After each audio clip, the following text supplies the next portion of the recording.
What is up, my friends? Juan Soto signing with the New York Mets for 15 years and $765 million. Welcome to Flippin' Bats. We got a great one today. We're going to talk all about that signing, what it means for the Mets, what it means for the Yankees, where the Yankees go from here, what the Mets do now. There's a lot to talk about this deal. There's a lot that went on. There's a lot that goes into it. We're gonna also talk. Roki Sasaki was just posted officially. We'll talk about what that means. Some fan questions at the end, but 15 years, $765 million is the base deal for Juan Soto here going to the New York Mets. So let's talk about it today. This episode, as always, of Flippin' Bats is presented by Go Sleeves, best recovery tool on the market. It's the kinesiology tape inside of a compression sleeve. GoSleeves.com/Verlander for 15% off. Check it all out. Whether you play baseball or any sport, or honestly, it's the best. Go check it out. This is huge for the landscape of baseball. For the New York Mets. No more LOL Mets. No more laughing at the Mets. This is the biggest FU in the history of Mets to the Yankees. The biggest FU the Mets have ever handed to the New York Yankees is this signing. Now, what does this mean for either side? All I know is I saw this signing come through, obviously talked about it. This is the big one. This is the one we've been waiting for. But what has transpired since with, I would call it the coping that Yankees fans have been doing, sort of led to how I want to talk about this, because I've seen a few different philosophies brought up, whether it be the money aspect of this, the legacy aspect of this, or the winning aspect of this. That I want to address all of them, and let's start with money. $765 million is a lot of money. That's over $750 million. That's more money than John Henry paid for the Boston Red Sox over 20 years ago. A lot of money. Now, for the fans saying, well, I don't want to pay that much money. Well, that's too much money for Juan Soto. That's not smart. Why would you do that? Too much money. One, Steve Cohen does not care. Steve Cohen doesn't care about the money. He has literally said that in an interview, in multiple interviews. He said it's not about the money. I don't care. So 15,765 from the Mets. The Yankees offer was $760 million over 16 years. So one more year and five less $1 million. So with the Mets deal, here's where it gets a little interesting. Let's get this out on the table. Juan Soto has an opt-out after 5 years. Imagine that, an opt-out of a contract that's $750 million. But he does. He has an opt-out after 5 years. Now, the Mets can void that opt-out by escalating his $51 million a year, his $51 million AAV, to $55 million over the last 10 years of the contract. So essentially, it's a deal that if Juan Soto stays there for 15 years, it'll be worth $805 million. So, one, if we're talking Mets versus Yankees and the offer and why he chose the Mets and saying it was close, and clearly he was just choosing the very top dollar because really it's just a difference of $5 million in 1 year, give that a rest. Let's not pretend this was close. The Yankees offer was 16 million. Over 15 or was 16 years. Over 15 years, that would equate to $712.5 million. The Mets gave 765 that can escalate to 805. So we're talking about a difference of almost $100 million.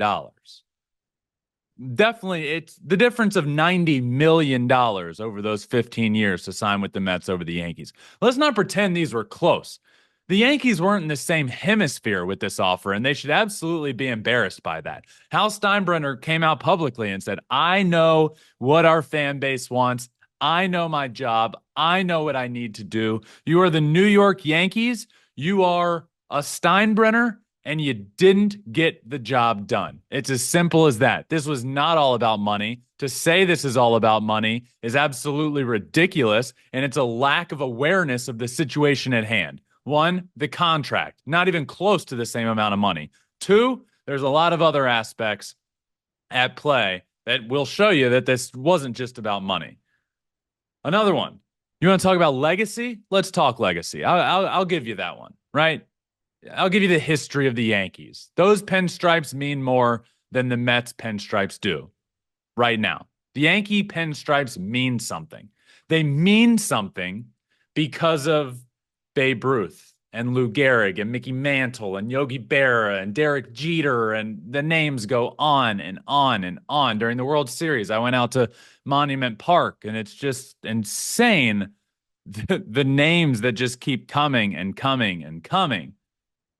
So yes, I'll give you that history, and being a part of Yankee history means something a little bit different. But the legacy, the Yankee legacy, as we know it, died when George Steinbrenner died in 2010. Yankees' last World Series, 2009. Steinbrenner died in 2010. Nothing since then. And then let me ask you all this. What's the last superstar? Who is the last superstar that the Yankees had, a member of the Yankees that they have in their grasp on their team that got away in free agency? You think about it. You can't name one. There isn't one. The Yankees don't lose out on their guy. They did here. They lost out. It's embarrassing. The Yankee legacy has changed.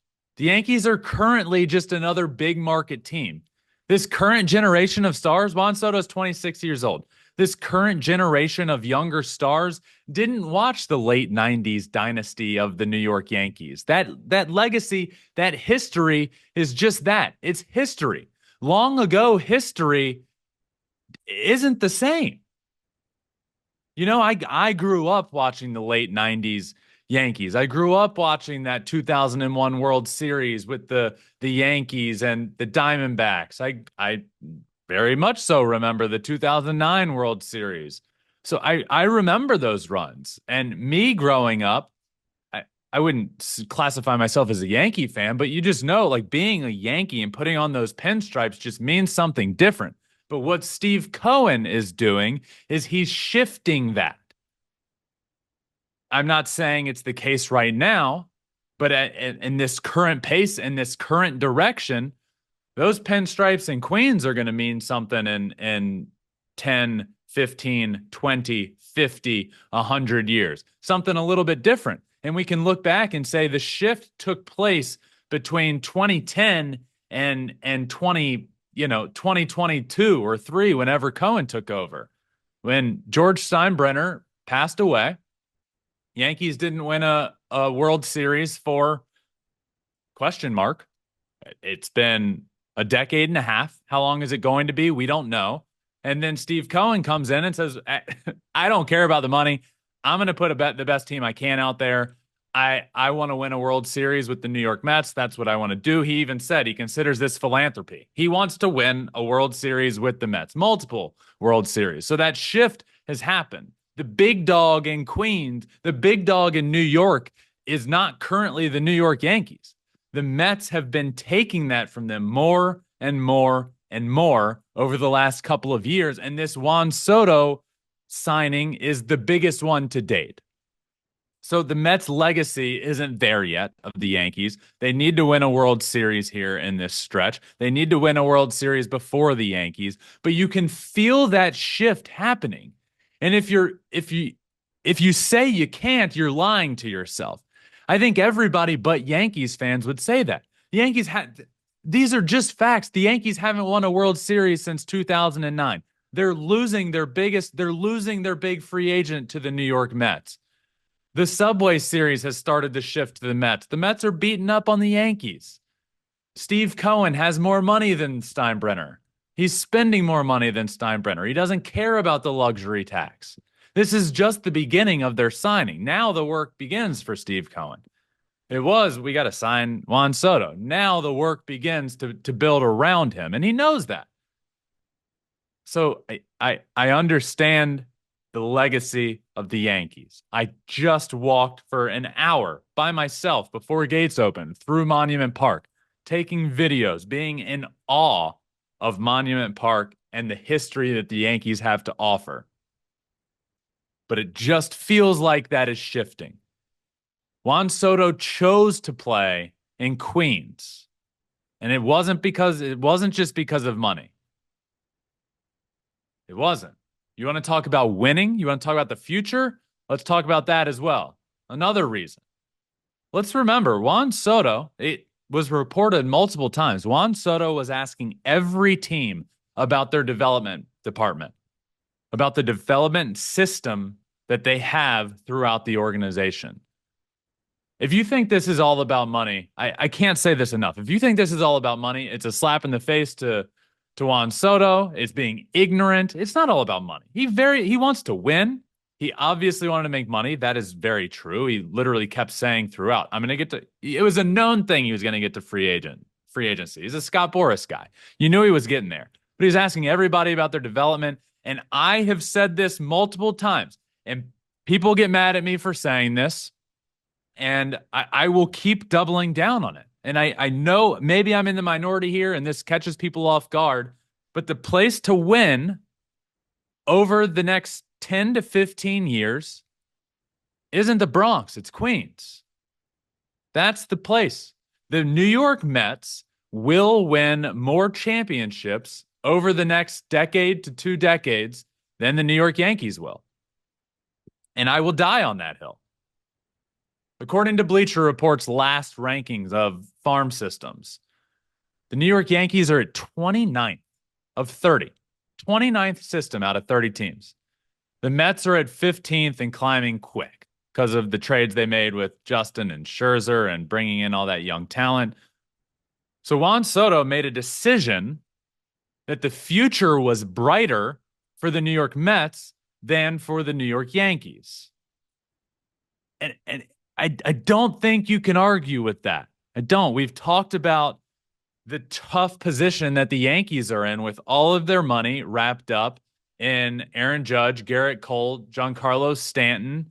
And you just look around and you say, man, Hal Steinbrenner isn't as willing to go over that luxury tax as Steve Cohen. He's just not. Steve Cohen says, what luxury tax? I don't care. Hal Steinbrenner clearly looks at it and pauses and has trepidations about it. And I think things are just different there on the other side of town. Another thing, there's no way of denying, if you're Juan Soto, that if you sign with the New York Yankees for the next 10, 15 years, you're playing second fiddle to Aaron Judge for the rest of your career. You just are. Aaron Judge is the captain of the New York Yankees. He's larger than life. Physically, as a baseball player, everything about him screams New York Yankees. And even if Juan Soto signs a $750 million contract to stay with the Yankees for the rest of his career, you're not the guy. You're not that guy there. You are that guy in Queens. You are. Over, I would say eventually, not right now, you can't feel it because he hasn't worn the jersey. But you're that guy over Francisco Lindor in Queens. You're making $750 million. You're that guy. But in New York, I keep saying in New York, but with the Yankees, you're just not. It's different. You walk in that clubhouse, Aaron Judge is the leader. You get out on the field, Aaron Judge is the leader. You look up at the stats at the end of the year, Aaron Judge is that leader. Not in Queens. Juan Soto's that guy. So you want to talk money? Steve Cohen got that done. Mets. You want to talk legacy? Yankee legacy of old? Yes. The current way things are going?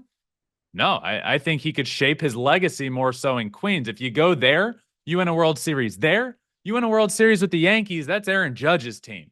Aaron Judge did that. Aaron Judge got the World Series for the Yankees. You do it in Queens? Oh my God, you took a team that that can't win and has been a laughing stock of New York for years. You took them to the World Series and won it. Now that's legacy. You want to talk winning? Yankees farm system is awful. The Mets are getting better and better. The future is brighter for the Mets than it is the New York Yankees, in my opinion. You look at the Mets and what they could offer now. You look at that lineup. I get most excited about the young guys. Juan Soto probably slots into the 2 hole, right? What I do? Maybe move Francisco Lindor back to 3. There's your immediate protection. We can talk later about who you signed. Do you bring back Alonso? All that. I will talk about that later. But move Lindor right behind Soto. Now you're leading off. I know this is a short-term image, but Luis Angel Acuna looks to be a stud. Are you going to lead off a guy like him? Maybe a Brandon Nimmo, a healthy Brandon Nimmo back in the leadoff spot. Ronnie Mauricio got hurt, but was looking to be an absolute star. Now you get him back and healthy. You got Ronnie Mauricio, Luis Angel Acuna, Mark Vientos, Drew Gilbert, Juan Soto, Lindor. This team excites me. All right? Really, really excites me. And now you have Juan Soto, who's 26 years old.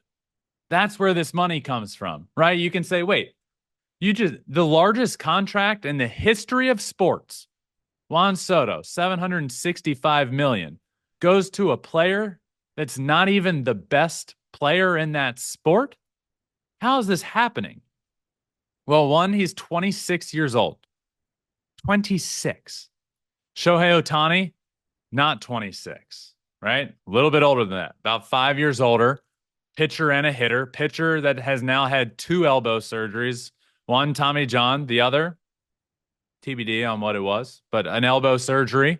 5 years older. So that's clearly where we're coming from here. And Shohei's not going to be able to do both for another decade.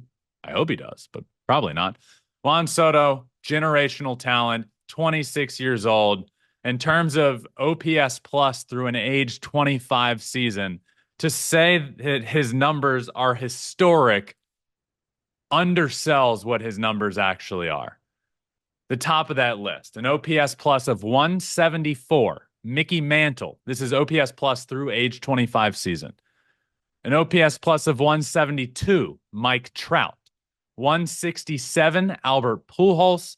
And 160 in 4th, Juan Soto. Mickey Mantle, Mike Trout, Albert Pujols, Juan Soto. That is the territory he is in, and that is the player that the New York Mets are getting in Queens for $765 million on the surface. Probably more like $805 million. Another question becomes, where do the Yankees go? What do the Yankees do? Here's my hot take. Here's my hot take for the Yankees. The fact they didn't get Soto is a good thing for the New York Yankees. Hear me out. They need much more than that. They weren't Juan Soto away. They weren't. They had him last year. Yes, they got to the World Series, which is another thing that pisses me off. I could say this online and people say, they got to the World Series with Juan Soto. That goes to show you how the culture shifted in the Bronx.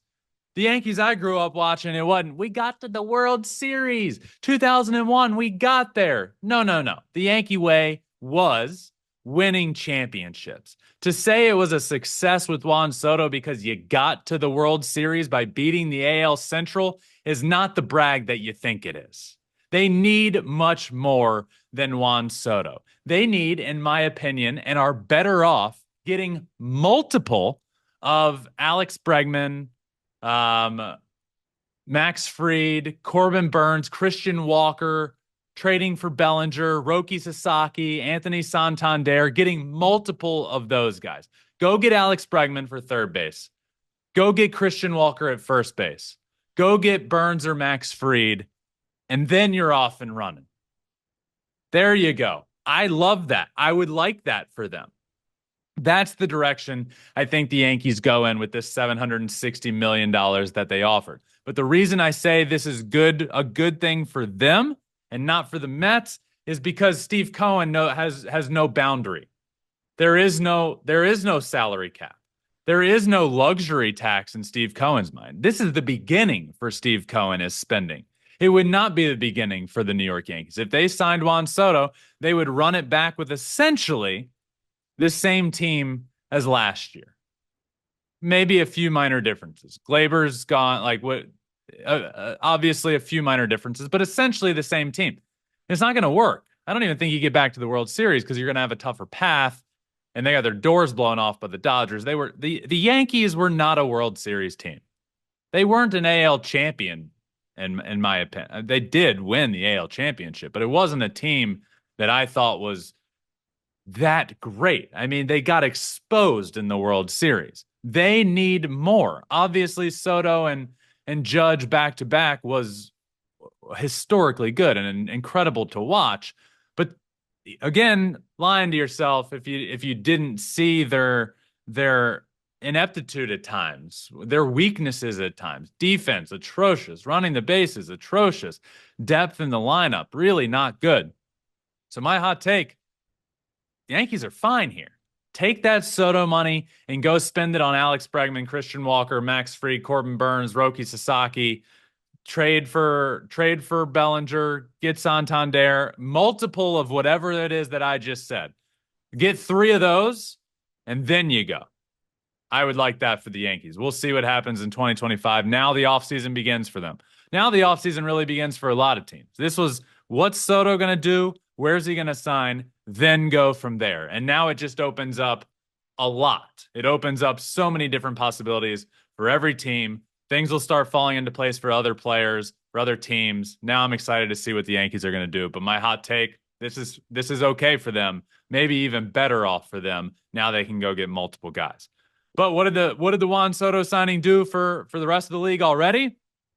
I don't think it's a coincidence that the day after Juan Soto signs, the morning after Juan Soto signs, Roki Sasaki has officially been posted. So Roki Sasaki now opens up his signing window. It starts tomorrow, Tuesday, December 10th, and it goes through January 23rd. Now, we've talked a lot about Roki Sasaki and how good he is, starting the World Baseball Classic years ago when Rowdy Tellez, who faced him for Team Mexico, said he would be an ace of a staff on 25 of 30 teams right now. He is a superstar pitcher. I think he should be the most coveted pitcher coming out of this free agent class. I mean, he's an international free agent, but more so than Max Fried, and I think right on par there with Corbin Burns. Obviously, with his age, how young he is, how good he is. He throws upwards of 100. He has a nasty splitter. We know how good Roki Sasaki is. He has officially been posted. Let's talk about what that means, what that looks like, because it does end January 23rd. But you should not be on pins and needles yet about where he is going to sign. January 15th starts a new international signing period. So if we're just talking logistics here and what's most practical, well, Roki Sasaki's not going to sign yet. He's going to sign somewhere between that January 15th and January 23rd date. Because that new international signing period starts, the 2025 international signing period, meaning all teams reset their bonus pools, and all teams will have the most amount of money to possibly pay Sasaki, even though it will not be a lot of money. He won't be able to sign for a lot of money, and it will be a minor league deal. But that's the news on Sasaki. His window is open. He can start talking to teams, which is why it's happening now, right? Well, why start the window if you're not going to sign until the 2025 class starting January 15th? Well, I don't think it's a coincidence at all. Juan Soto signed yesterday. All that talk is done. Teams that he's interested in, potentially Yankees, Dodgers, obviously, are now done talking to Juan Soto. So now he can talk to teams, and it gives you a few weeks to a month to be able to have those discussions and then sign in that 2025 period starting January 15th. But talks can start as soon as tomorrow. He could sign as soon as he wants starting tomorrow. But again, don't be waiting on pins and needles like we were with Soto over the last week. It will not happen until January 15th. through January 23rd. But Roki Sasaki is officially been posted and coming to Major League Baseball as long as he signs a deal within that period, which I fully expect him to. Um, Lastly, let's do some fan questions because I got some good ones. Obviously, with this Soto signing, a lot of good questions coming in. As always, our fan questions are presented by Go Sleeves, one of our sponsors here. GoSleeves.com/Verlander for 15% off of everything. They got knee sleeves, they got calf sleeves, there's elbow. Again, I would not talk about this if I didn't truly believe in it. I love it. I wish I had it when I was playing baseball. It is the kinesiology tape, that black tape that you see draped over people. It is that tape built into a compression sleeve. So it's a 2-in-1 sort of thing. It is a brilliant recovery tool. Saquon Barkley was wearing it the other day on their nationally televised game when he ran for like 300 yards.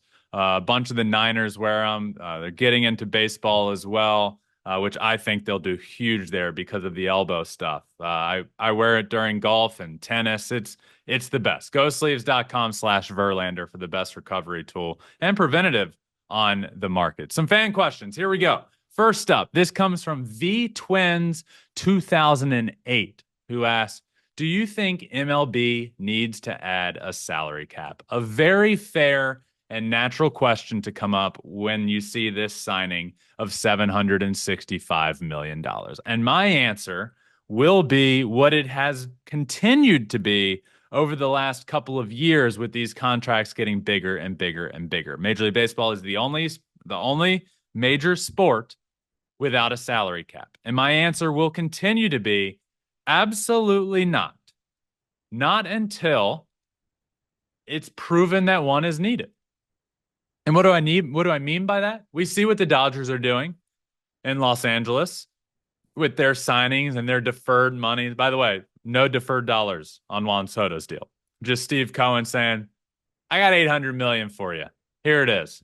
Until it's shown that it's needed. If the Los Angeles Dodgers rattle off 4 World Series in the next 5 years, so 3 World Series in the next 4 years, or, they win 3 in a row, or the Mets come along and Steve Cohen just spends half of his net worth to make the Mets winners every single year, that's when it's needed. But as of now, baseball has the most parity of any sport. We're currently in the midst of the longest run without a repeat champion in baseball history, which is also the longest run without a repeat champion in the history of sports.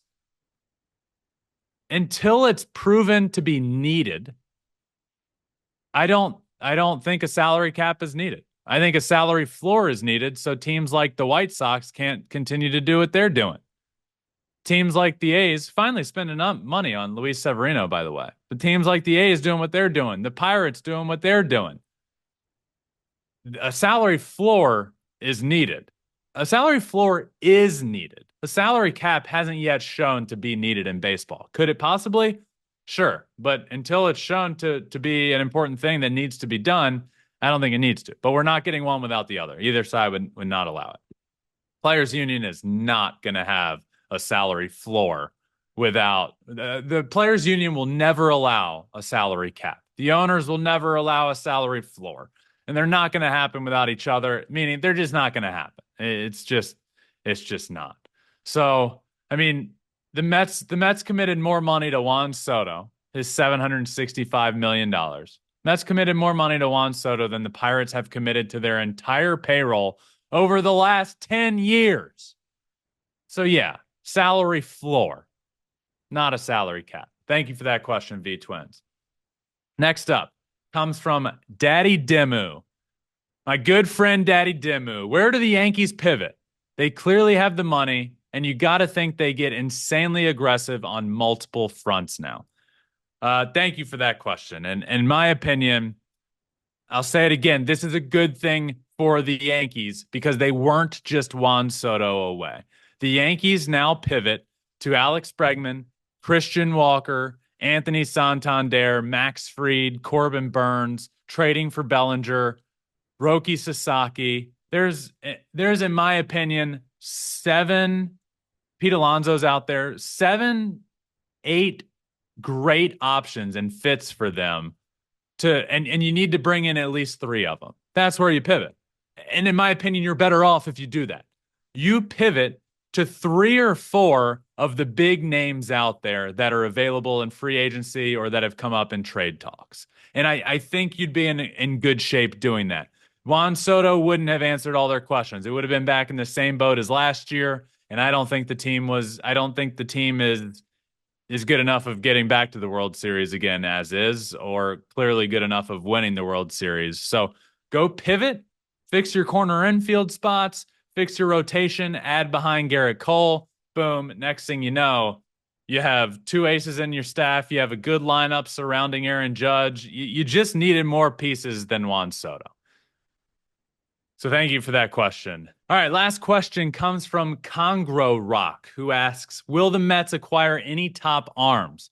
What's the update on the Mets and Pete Alonso? Yeah, that's the age-old question, right? And here's my thoughts on that. Steve Cohen, now the offseason starts. The offseason was began around signing Juan Soto. We went into this offseason with Steve Cohen knowing he was getting Juan Soto. Reports said the Yankees were in the lead the entire time to sign Juan Soto. And at the last second from the top rope, Steve Cohen comes in and gets it done. I think he came into this offseason knowing he was signing Juan Soto, knowing he was going to do what it takes to sign him. And now you go. Once again, Steve Cohen does not care about the luxury tax. He doesn't. So now he goes to sign and build around Juan Soto with the young guys that are already there, and the Ronnie Mauricios, the Luis Angel Acuna, Drew Gilberts, Mark Vientos, Brett Beatty. What do you do with Beatty? I don't know yet. Different conversation. Maybe he turns it around. Maybe you trade him. I don't know. But now you're a fool if you think Steve Cohen is done. He's absolutely not done. Absolutely going to go get a pitcher. I do. If I had to guess right now, I think Pete Alonso ends up back with the New York Mets. I think they re-sign him, but absolutely goes to get more done. Absolutely goes into the season with a roster that doesn't look like it does right at this moment. I think they get a pitcher. I think they might get multiple pitchers. Their pitching staff right now needs some help. I know they went out and got Frankie Montas, which has kind of been the theme of what the Mets have done. They go get a pitcher that hasn't been doing great, a bit of an aging pitcher that hasn't been doing great, and get them in their pitching warehouse and transform their careers. And, I'm looking at the Sean Manaeas of the world, the Luis Severino, who just signed a deal with the Athletics. I don't even know what we're calling them. The Sacramento A's? I don't know. I think it's just the Athletics. But bringing in those guys and then turning them around. And Frankie Montas is another version of those projects. But also going to sign what I think they do get an arm or 2. And I again think this is just the beginning of the spending for Juan Soto, of Juan Soto. So to say that Steve Cohen is just beginning when he just spent over $750 million on a player is fascinating, but I absolutely believe that to be the case. And that's why I can sit here and say what I did today about the Mets and the Yankees and the directions they're heading and need to head. And again, last thing I'll say, I will die on this hill. Over the next 15 years, over the course of this Juan Soto contract, over the next 15 years, the New York Mets will win more championships than the New York Yankees. And I know that's bold, particularly bold, because the Yankees by far have an easier path in the American League as we currently sit. Who knows what it looks like in a couple of years. But as we currently sit, the Yankees definitely have an easier path to the World Series. The Mets have to battle with the Dodgers, and the Braves are always going to be good. The Phillies are good. The Padres are good. You're just battling with some big dogs in the National League, and right now, the American League doesn't look quite the same. But there's the statement of the episode. Mets win more championships over the next 15 years than the New York Yankees. Juan Soto didn't just choose Queens because the money was better. The future is also better for the New York Mets, and Steve Cohen deserves all of that credit. So, what an episode. Thank you all for listening and watching. Wherever you listen, please hit that subscribe button. Leave a 5-star review. It does really help. Apple, Spotify, wherever. You can also watch every single thing we do, every episode on our YouTube channel, Flippin' Bats Pod. Hop in. Leave a comment. Like it, subscribe. I always hop in the comments and respond to you guys. I love doing that. So if you don't ever watch it on YouTube as well. Subscribe there. We're on all social media as well. So what a big day. What a big signing. Juan Soto to Queens for the next 15 years and what will probably be $805 million, which is absolutely absurd. The largest contract in sports history. That does it, my friends. Thank you as always. It means an absolute ton. I love you guys. I love this community. And until next time, my friends, remember, find your bat and flip it.